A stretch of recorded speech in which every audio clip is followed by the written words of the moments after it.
Everybody, Dr. Chris Perrin here. I just wanted to give a quick update on COVID-19. It is July 2nd, and yesterday, July 1st, Virginia, we went into phase 3 of opening up. So obviously that's great news. What it primarily is great about is that it indicates that the Virginia Department of Health and the governor's office both agree that we're progressing well through this pandemic and that they feel safe enough to keep expanding things open. So obviously good news. And at the same time, a lot of people have been asking, well, what about all these spikes around the country? Particularly California, Texas, Florida, but other states as well. In the last week or so, they've shown very high increases in case numbers. So I just wanted to talk about that real quick for a little bit of clarity, hopefully, on what that all means. So one, let's define what a case is, right? So a case is actually a positive COVID-19 test. It is not necessarily the number of people who actually have it. In fact, we know that that's not the case leading up to, at least now in time, because there just weren't tests available, let alone all the asymptomatic people. According to the CDC, they estimate that the number of cases, actual cases relative to the case number that we look at, which again is more of just the positive test number, could be as high as 10 times what that positive test number is. But again, nobody knows for sure. So just keep that in mind. But the uptick certainly isn't due to just more testing, not that significant of an uptick in numbers. So obviously more people are getting coronavirus recently in those places, as far as getting the tests and so on. So why? Well, the logical reason I'm sure you're hearing as well is that people are out more.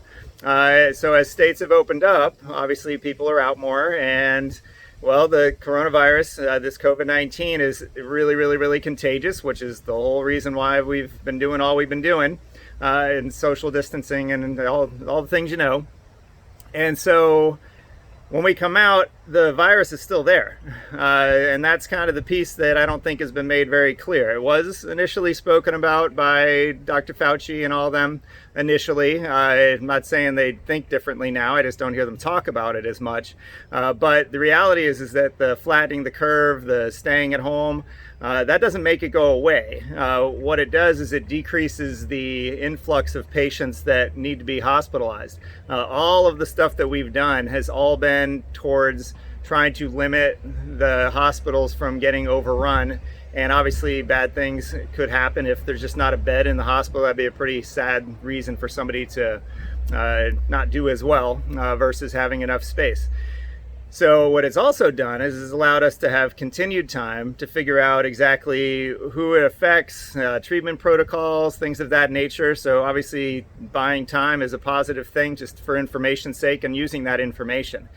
So a little bit of that I'd like to share with you as well. That's basically up to date as of now. As of right now, if you're under 50, and you're healthy, so you don't have any of the comorbidities, so obesity, cardiovascular disease, lung issues, diabetes, and so on, the odds of you dying from coronavirus, the COVID-19, is actually less than getting in a car accident and dying. So it's really not shown to be a significant issue in relative terms, because how do we know if a number is high? A number is high relative, right? It's all relative. So we have to gauge it against things that we know and we've accepted as being, it is what it is, so that we can have some sense of what's high and therefore, what level of action to take. As you get into smaller kids, it goes down below getting struck by lightning. So more likely to get struck by lightning and die than dying from COVID-19. So obviously that's great news. And the flip side of that is, as we've heard and hasn't changed and very true, the reality is that for the high-risk group, so the older population, but the older population with comorbidities, it's the illness part that really is the significant piece. That is a very high-risk group, and for that group, the percentage is a higher mortality rate than cancer. So for certain people, this is a really big deal. Obviously, as a community, we're all in this together, so we all want to take care of each other. But how we each approach it, that's the challenge of the day.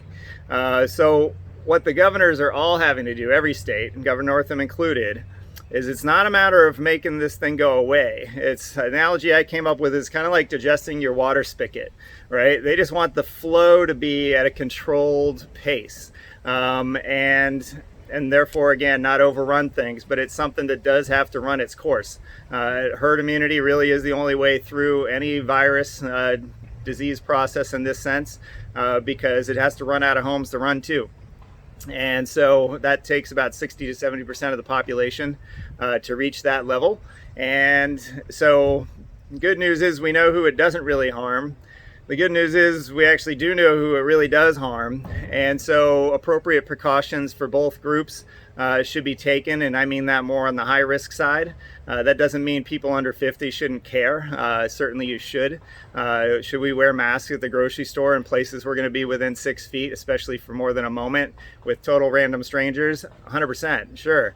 But for the high-risk group especially, but for anybody if you'd like to, I really would strongly recommend that you use a KN95 mask. I put the link in to this post again so that you can access those if you desire. But the KN95, what it does is it actually protects you as well as the other person. Cloth masks, paper masks, fine, they block things coming out of you to a decent extent, but they don't block a whole lot coming in.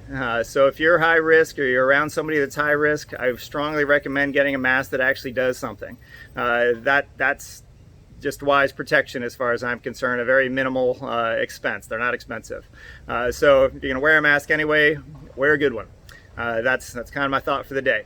So other than that, like I said, it's great news mostly that we're progressing through this, but hopefully that gives a little bit of clarity as to what to anticipate.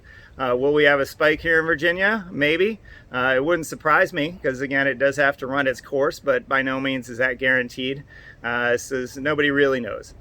Last piece that I'll actually leave you with is about 2 weeks from now. So mid-July is the time to really look and see what kind of an impact these spikes in those states that I mentioned are really having. The fact that people get COVID-19 is one thing. If you're dying from it, obviously it's a significantly different thing. And so if we don't really see the death numbers spike up, and hopefully we don't, in a few weeks, then that'll tell quite a bit, because a very large percentage of the people that are part of that spike have actually been the younger group. And so if we find that, yep, it's playing out, thankfully, that people aren't passing away from this COVID-19, then it just further confirms kind of the high risk and the lower risk group. And again, we can kind of try to proceed and navigate our way through the rest of this mess. All right, have a great day, and have a great 4th of July. Take care.